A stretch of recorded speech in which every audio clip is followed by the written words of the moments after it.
Kalau nurayo pernikahan para kaum milenial itu. Anak mia cem-cem lalu yang menikah, tiba-tiba menikah, cerai. Bahkan karena tidak ada ilmu. Yang tak kaya ukuran ni, maka katanya tak tanu perkahwin anu tu tak leuh boleh. Nyo kira-kira imam cocok jika ke imam tidak rak, tak leuh. Nyo makmum cocoknya imam, tak leuh. Bahkan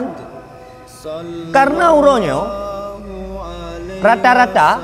bak dua ikalan ngan mukawin jiji galak mukawin ipeke mukawinnya lagi urun tamang lawarong dia tak pilih makanan ni nanti yang galak tu kan keindahan le pernikahannya kan lagi tak bayang nyo bukan roh yang kali keluarganya bukan jamun tanta mata bayang nyo le temu kawin tenang tu karena urung bibu tu karena urung belo pakaian tu. Kalau dah putra akhir ji putra kan lagi kan tablo pakaian ngempeng dro tu tajuk ke mak ngempeng dro tu ikun tu kan pakan karena hana ilmu yang jawaban ji orang yang na ilmu pasti tahu mana yang halal mana yang haram. Yo bahaya hati-hati dah hati-hati dah bab perkahwinan ni pulau melawetnya orang calon linto tu kadai main cik gerak kedai kopi ya buat hai tim sembayang hai tim 20 per je ngam game sebab orangnya orang calon melintai katanya dum kabeh kena narkoba ka kena judi du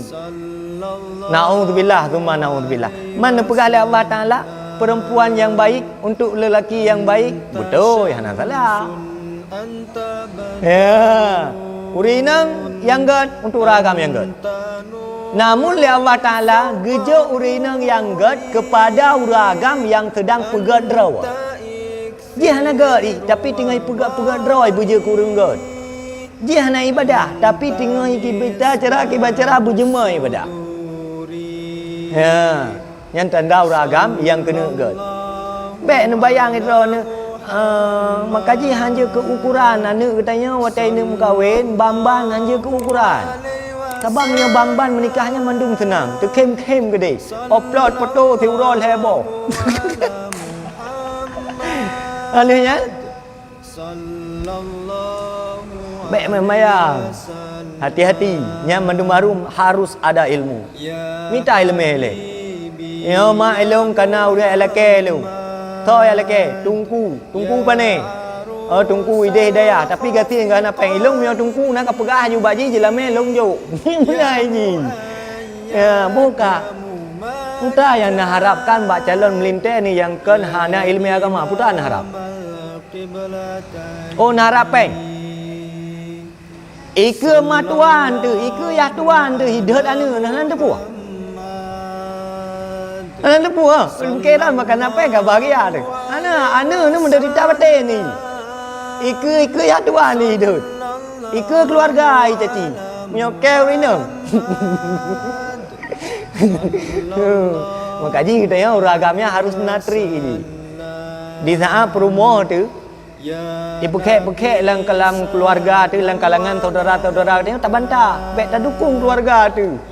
untuk baru tawa balik mak ulah ke mak benar bukan nak kudang ro nu kata yang tilung promo supaya jaga ro nu baik karu rina ya hati-hati dah mio salah muet betiur langsung patah tabau rina yang tulang rusuk yang bengkok rina yang bengkok ji mio bi tawib prap patah mangki banti tauro bacu-bacu ji tauro tahan tupat bacu tauro hati-hati hati-hati ya